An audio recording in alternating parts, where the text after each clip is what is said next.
नमस्कार दोस्तों, स्वागत है आपका हमारे चैनल पर। हमने पिछले वीडियो में प्रकाश संश्लेषण के बारे में पढ़ा था और हमने थोड़ी बहुत जानकारी उसमें पुष्पों के बारे में समझी थी। तो आज का हमारा टॉपिक है परागण, यानी पौधों में या पुष्पों में कह सकते हैं एक तरह से जन्म कैसे होता है, उनकी अगली पीढ़ी कैसे आगे बढ़ती है, या फिर कह सकते हैं कि फलों का निर्माण किस प्रकार होता है। तो आज हम पढ़ने वाले हैं परागण या पॉलिनेशन के बारे में, जिसको हम क्या कहते हैं, पॉलिनेशन भी कहते हैं। तो आइए सबसे पहले फिर से कल एक थोड़ा सा छोटा रिवीजन लेते हैं। जो हमने कल पढ़ा था फूलों के बारे में, उसके बारे में थोड़ा फिर से एक बार समझ लेते हैं।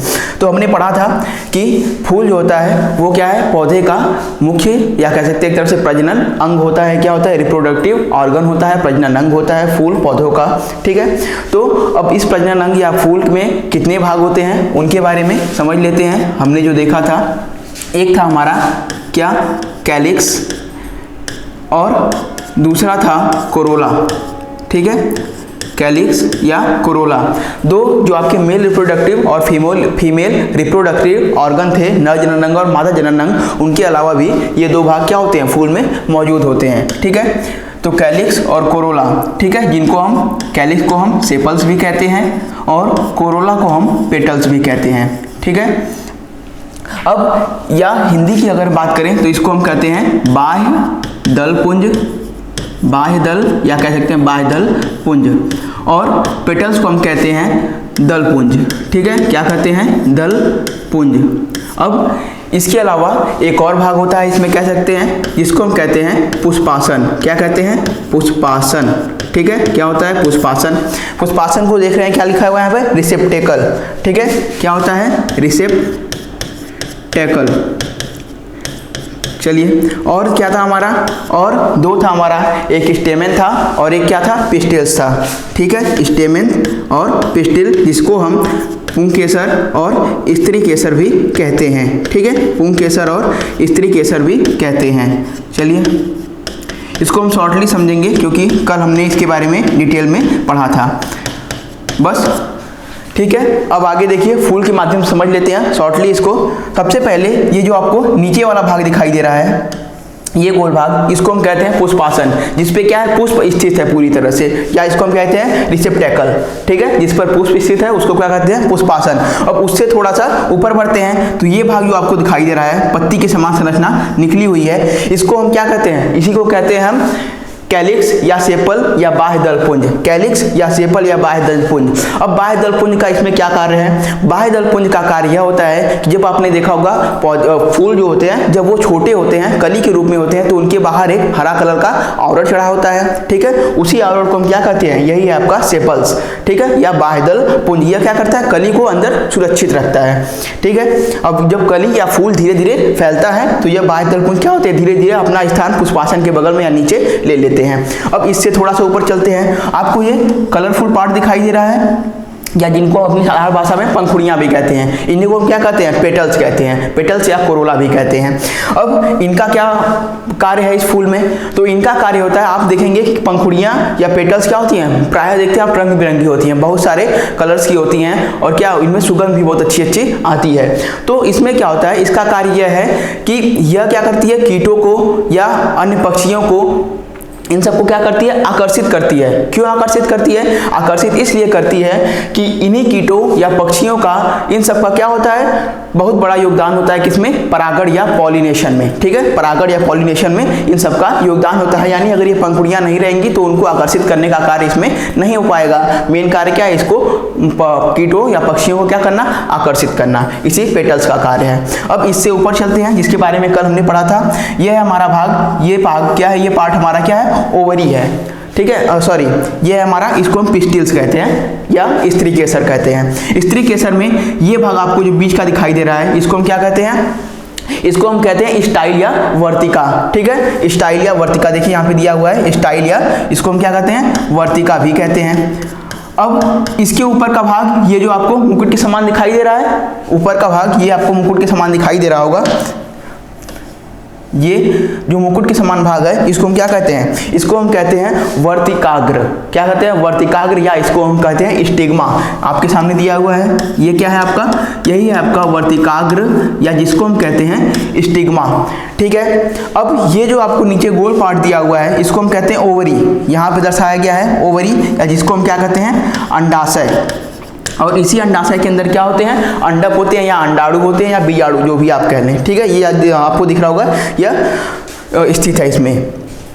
अब दूसरा ये जो पार्ट आपको दिखाई दे रहा है, ये पार्ट, ये 4 संरचनाएं आपको दिखाई दे रही होंगी, पीछे एक और है 5। इन सब में ये जो है इसको हम कहते हैं स्टेमेन्स या पुंकेसर। ठीक है, पुंकेसर जो कि 3 भागों से मिलकर निर्मित है। क्या क्या है वो है आपके फिलामेंट यानी तंतु, परागकण यानी पॉलन ग्रेन्स, और परागकोश यानी आपका एंदर। तो देख लेते हैं, ये देखिए, ये जो सबसे ऊपर का भाग है इसको हम कहते हैं एंदर। एंदर को हम कहते हैं परागकोश। क्या कहते हैं, परागकोश। और इसी परागकोश के अंदर क्या स्थित होते हैं, छोटे छोटे पॉलन ग्रेन्स, या जिनको हम कहते हैं परागकण। ठीक है, पॉलन ग्रेन्स या परागकण, इसमें नहीं दिया हुआ है, फिर भी समझ लेते हैं। ये क्या होते हैं, इसके अंदर छोटे छोटे कण होते हैं जिनको हम क्या कहते हैं, परागकण या पॉलन ग्रेन्स। फिलामेंट के बारे में हमने आपको बता दिया, फिर फिलामेंट ही क्या होता है, तंतु। ठीक है, तो ये था आपका जो हमने कल पढ़ा था। तो इसमें मुख्यतः क्या है आपके स्टेमेन्स, पुंकेसर, और पिस्टिल्स यानी स्त्रीकेसर। इन दोनों भागों का मुख्य रूप से पूरे पॉलन ग्रेन्स यानी सेचन में कह सकते हैं बहुत बड़ा योगदान होता है। इसी के थ्रू फूलों की या पौधों की पीढ़ियां आगे बढ़ती हैं, फल का निर्माण होता है। इन सब कार्य किसके द्वारा होता है, इन्हीं के द्वारा होता है। तो चलिए अब इसको समझ लेते हैं आगे हम। देखिए, अब इसके बारे में अगर हम बात करें,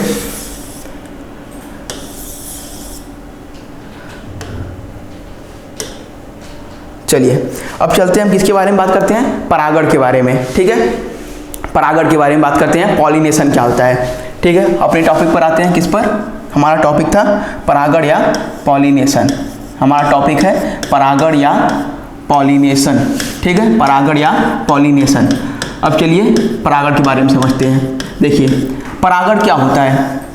परागण की आवश्यकता को तो हमने बताया कि परागण क्यों आवश्यक है, ताकि क्या हो, इसकी पीढ़ियों का आगे निर्माण हो, फलों का निर्माण हो। ये सब कार्य किसके द्वारा है, परागण द्वारा। अब परागण होता क्या है, देखिए हमने 2 चीजें आपको बताई, एक मेल रिप्रोडक्टिव ऑर्गन और एक female reproductive organ. Male reproductive organ यानी स्टेमेन, और फीमेल रिप्रोडक्टिव ऑर्गन या कह सकते हैं जिसको मादा जनन अंग कहते हैं, उसको हम कहते हैं स्त्रीकेसर। आपको ये बताया हमने कि ये जो आपका है ये भाग, जिसको हम क्या कहते हैं, स्टेमेन्स। ठीक है, तो स्टेमेन्स को हम बना लेते हैं। इसमें क्या होंगे, छोटे छोटे पॉलन ग्रेन्स होंगे। ठीक है, इसमें क्या होंगे, पॉलन ग्रेन्स होंगे। तो पॉलन ग्रेन्स जब क्या करते हैं, ओवरी को बना लेते हैं। ठीक है, हमने ये बना लिया। अब देखिए, इसमें क्या होते हैं आपके बीजाणु या अंडाणु या कह सकते हैं एग स्थित होते हैं। अब जब पॉलन ग्रेन्स का किस पर, या परागकण का आपके वर्तिकाग्र पर, या स्टिग्मा जिसको हम कहते हैं, ये ऊपर वाला भाग क्या है हमारा, स्टिग्मा है, या जिसको हम क्या कहते हैं, वर्तिकाग्र कहते हैं। ध्यान समझिएगा आप क्या होता है। देखिए, जब पॉलन ग्रेन्स यानी जिनको हम क्या कहते हैं, परागकण, जब पॉलन ग्रेन्स क्या करते हैं, किसी माध्यम के द्वारा या स्वतः क्या करते हैं, इस पर वर्तिकाग्र पर पहुंचते हैं, तो उसी क्रिया को हम क्या कहते हैं, परागण या पॉलिनेशन। यानी हम इसको एक टर्म में लिख सकते हैं, क्या लिख सकते हैं कि परागकणों का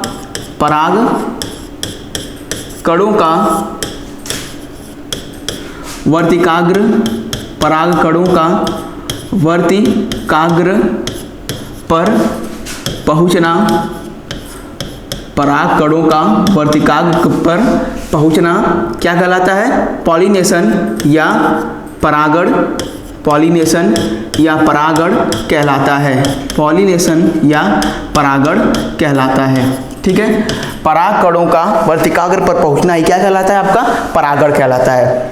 अब परागकण क्या कर रहे हैं, यहाँ से सीधे वर्तिकाग्र पर जाकर बैठ जा रहे हैं। अब इनका माध्यम भी कई हो सकता है। अब इनका माध्यम क्या क्या हो सकता है, माध्यम आपका हवा हुआ, पानी हुआ, ठीक है, या कीट हुए, या पक्षी हुए, या हम मनुष्य या जंतु कोई भी हो सकते हैं।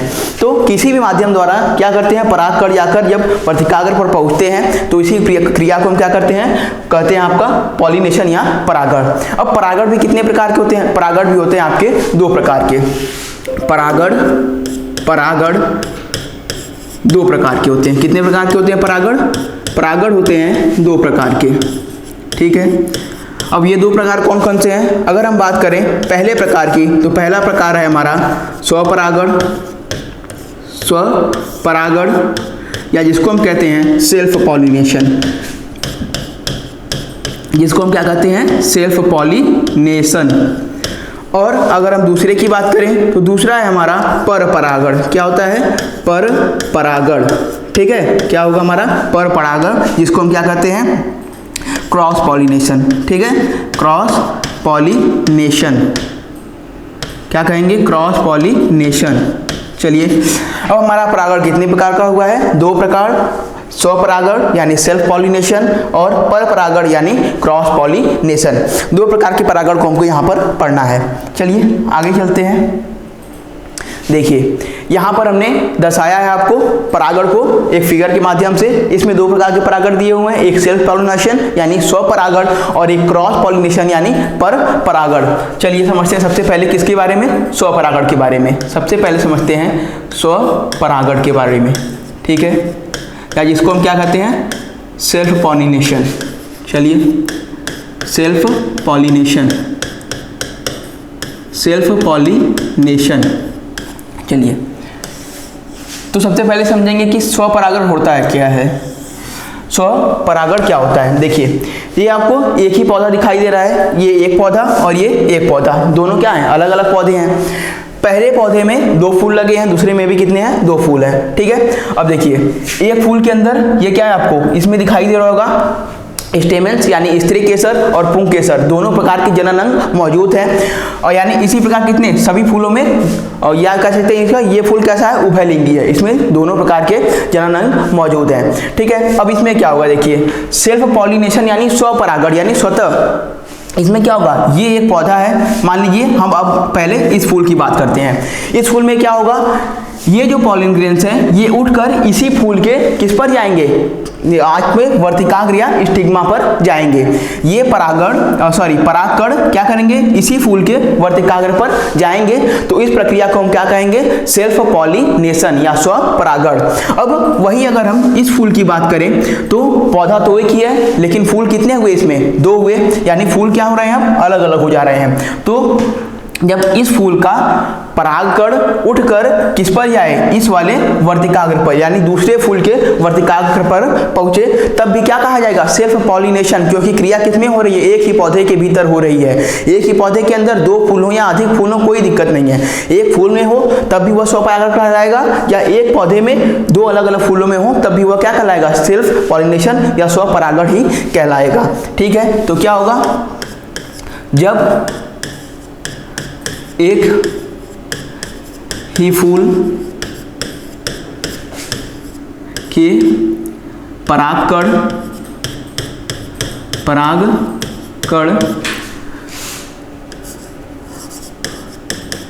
उसी फूल के वर्तिकाग्र पर पहुंचे, ठीक है, उसी फूल के क्या करें, वर्तिकाग्र पर पहुंचे, तो क्या होगा आपका, तब भी क्या होगा आपका स्वपरागण। और अगर हम दूसरी कंडीशन इसी में ले लेते हैं, दूसरी कंडीशन क्या होगी हमारी, कि जब एक ही पौधे के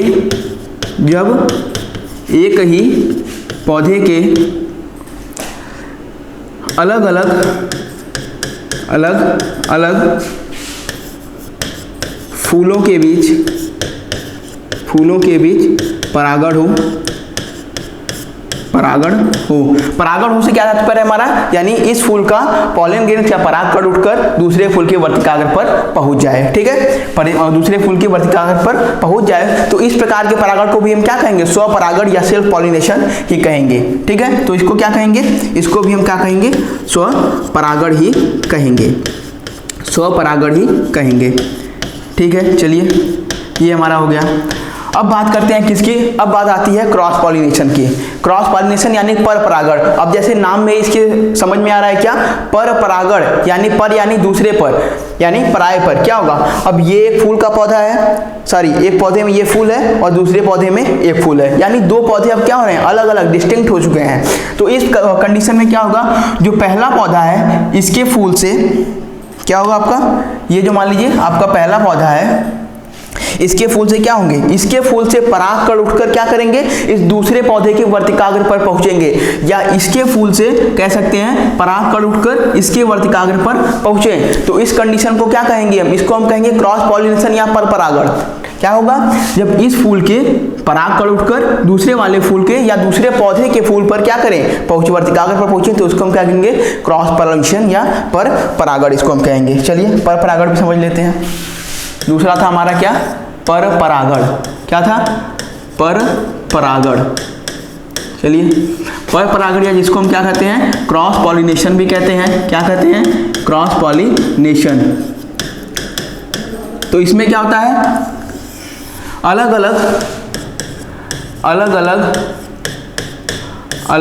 अलग पौधों के फूलों के बीच कह सकते हैं क्या, परागण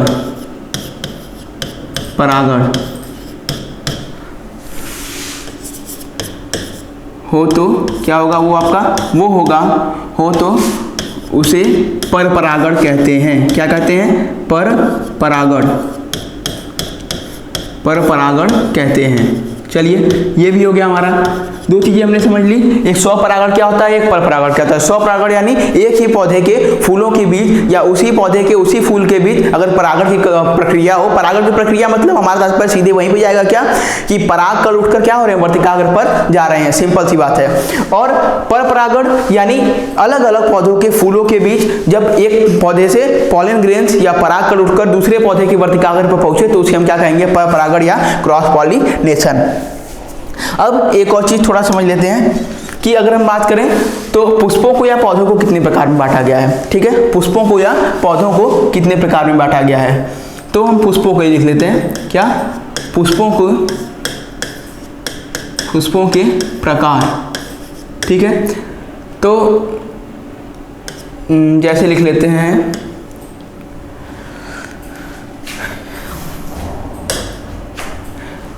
पहला हम लिख लेते हैं क्या, जैसे क्या, उभयलिंगी पुष्प। उभयलिंगी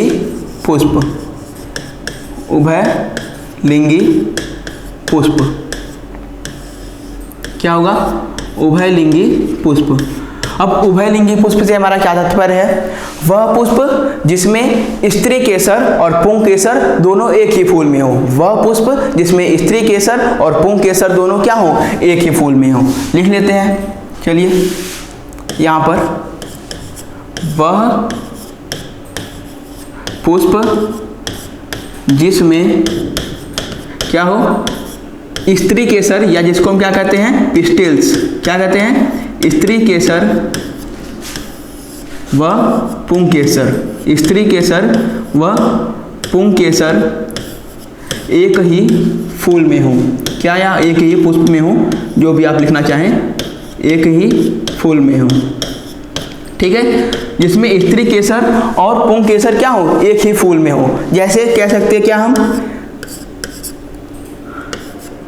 जैसे एग्जाम्पल की अगर हम बात करें तो गेहूं हो गया हमारा, धान हो गया। ठीक है, इन सब में अगर बात करें तो क्या होता है, इसमें स्त्री केसर और पुंकेसर क्या होता है, एक ही फूल में होता है। ठीक है। और इसमें जब भी देखेंगे आप पॉलिनेशन कैसे होता होगा, इसमें पॉलिनेशन होता है हवा के माध्यम से। जब हवा चलती है तो ध्यान है कि क्या होते हैं, ये अगल बगल एक दूसरे से टच करते हैं, या कह सकते हैं क्या होता है उस कंडीशन में उसका स्त्री केसर का जो परागकण है वो पॉलन ग्रेन क्या होता है, उठकर स्त्री केसर पे उसके वर्तिकाग्र भाग पर चला जाता है। ठीक है। अब अगर हम इसी में दूसरे की बात करें तो दूसरे को क्या कहते हैं, उभय लिंगाश्रयी। ठीक है, उभय लिंगाश्रयी। ठीक है। अब इसका मतलब क्या है, उभय लिंगाश्रयी। उभय लिंगाश्रयी में क्या होगा, इसमें होगा कि पौधा तो एक ही होगा, लेकिन उसमें क्या होगा, जो आपके ये हैं क्या कहते हैं, स्त्री केसर और पुंग केसर दोनों क्या होंगे, अलग अलग पुष्प पर होंगे। ठीक है, क्या होंगे, स्त्री केसर और पुंग केसर किस पे होंगे, अलग अलग। वह पुष्प जिसमें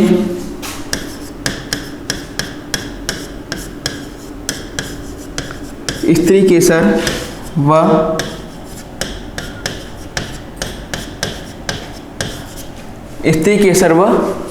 पुंग केसर क्या हो, एक ही अलग अलग होगा। स्त्री केसर या पुंग केसर क्या हो, अलग अलग पुष्प पर हों। ठीक है, अलग अलग पुष्प पर हों।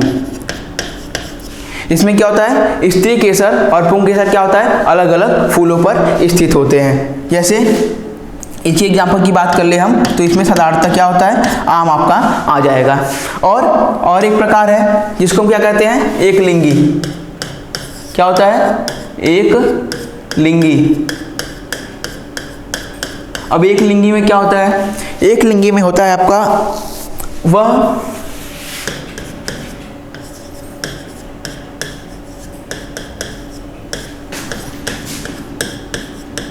वह पुष्प जिसमें क्या हो, स्त्री केसर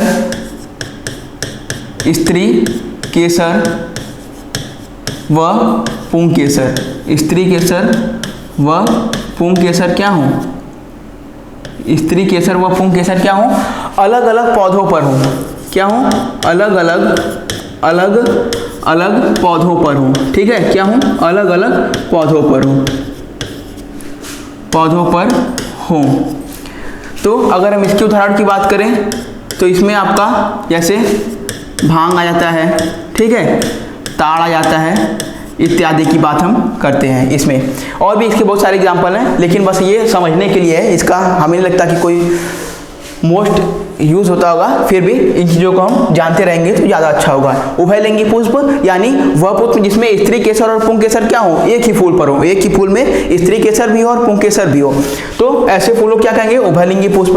और उभयलिंगाश्रयी मतलब एक पुष्प में पौधा तो एक होगा, लेकिन इस पुष्प में क्या होगा, स्त्री केसर होगा और इस पुष्प में क्या होगा, पुंग केसर होगा। ठीक है, तो अब अगर इसकी बात करें तो इसके आगे क्या था, एक लिंगी पुष्प। एक लिंगी पुष्प यानी पौधा दो अलग अलग होगा। इस पुष्प में इस पौधे में क्या होगा आपका, इसमें होगा स्त्री केसर और इसमें होगा पुंग केसर, यानी दो अलग अलग भागों में दो अलग अलग जनन अंग, दो अलग अलग पौधों में दो अलग अलग जनन अंग होंगे। ठीक है, अब इसके बाद बात करते हैं किसकी, इसके बाद बात होगी निषेचन की, या इसको हम कहते हैं फर्टिलाइजेशन की। क्योंकि पॉलिनेशन तो हो गया, अब पॉलिनेशन के बाद भी क्या होगा, पॉलिनेशन के बाद भी आपका क्या होगा, अब इसी के बाद क्या होता है, निषेचन, जिसके द्वारा फलों का निर्माण होता है या कह सकते हैं बीजों का निर्माण होता है। और एक चीज थी हम बता रहे हैं, जैसे परागण कि परागण में कौन कौन से कारक महत्वपूर्ण होते हैं। कारक मीन्स कि किसके थ्रू या वह माध्यम कौन से होता है। जैसे परागण उन्होंने आपको बताया क्या कि परागण में माध्यम होते हैं, या माध्यम के थ्रू क्या होता है, ये आपका पॉलन ग्रेन से परागकण दूसरे वर्तिकाग्र पर पहुंचता है। तो इसमें माध्यम क्या क्या हो सकते हैं, माध्यम समानता आपके क्या हो सकते हैं, लिख लेते हैं। परागण में माध्यम की अगर बात करें हम, अगर हम परागण में माध्यम की बात करें, माध्यम किसमें, परागण में, परागण में अगर हम माध्यम की बात करें तो वह क्या क्या हो सकता है, वह आपका सामान्यतः सबसे पहली चीज कीट होता है, और क्या हो सकता है, और आपका पक्षी हो सकता है, और क्या हो सकता है, जंतु हो सकते हैं, और क्या हो सकता है, हवा हो सकता है, और क्या हो सकता है, पानी हो सकता है।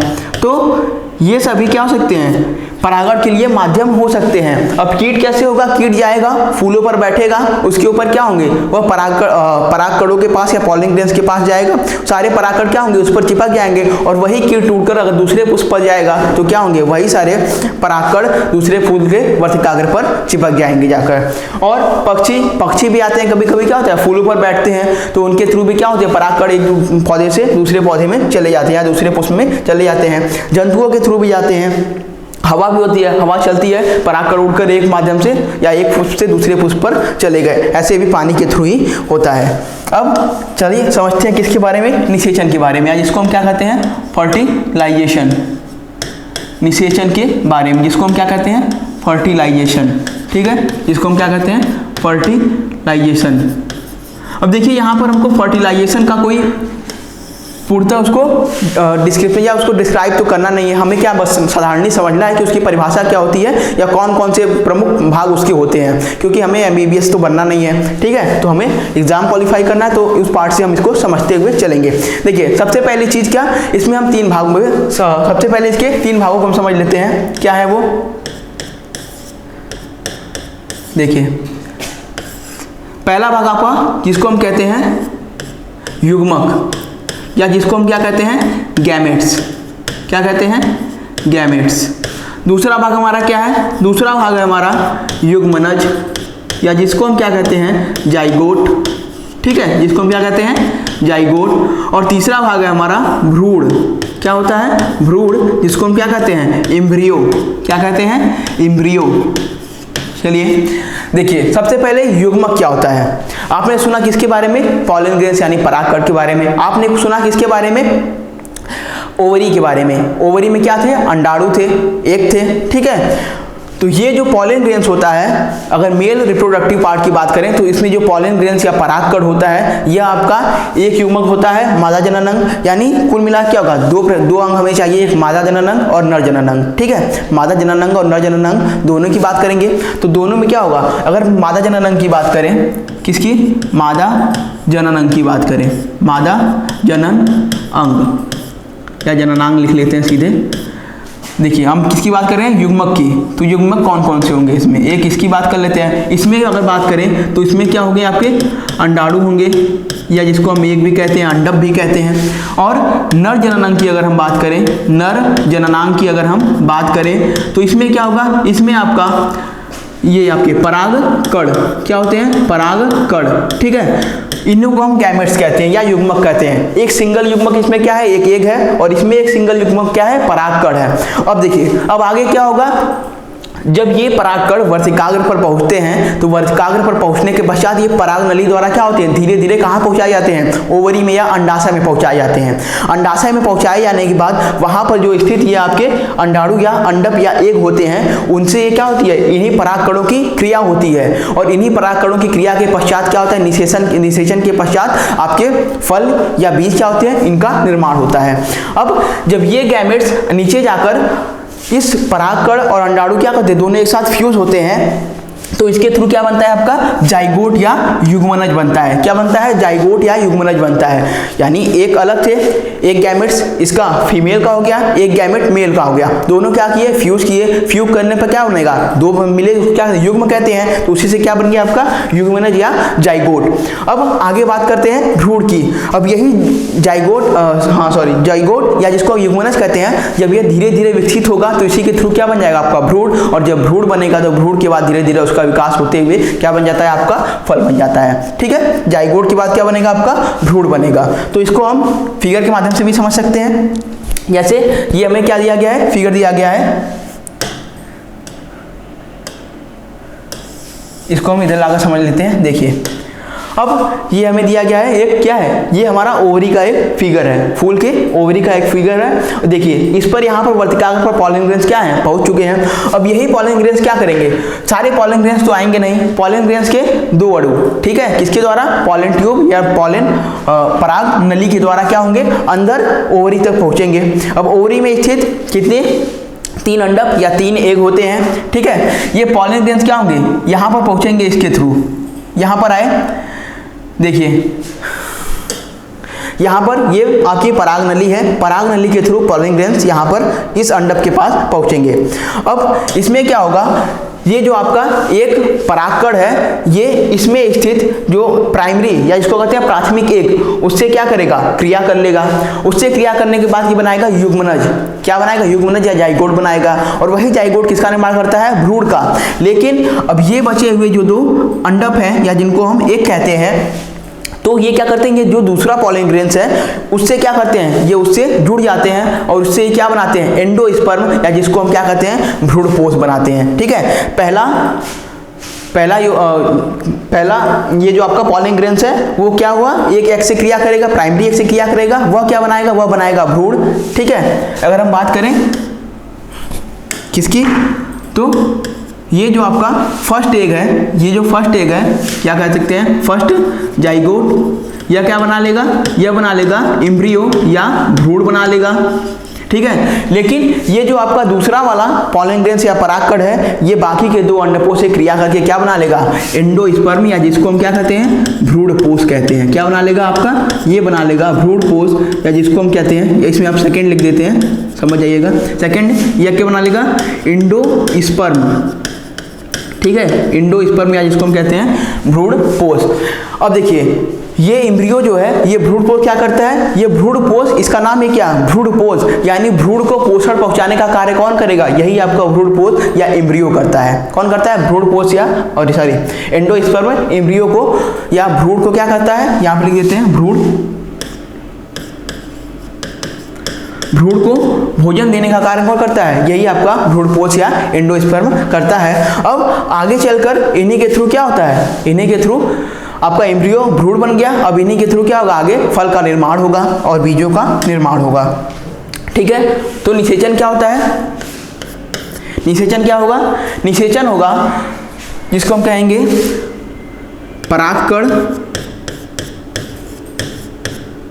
परागकण या कह सकते हैं मादा युग्मक, नर युग्मक लिख लेते हैं, ज़्यादा बेटर होगा, लिख लेते हैं नर युग्मक व मादा युग्मक के मिलने पर भ्रूण निर्माण की प्रक्रिया क्या कहलाती है, निषेचन कहलाती है। क्या कहलाती है, निषेचन कहलाती है, निषेचन या फर्टिलाइजेशन कहलाती है। ठीक है, ये हो गया आपका।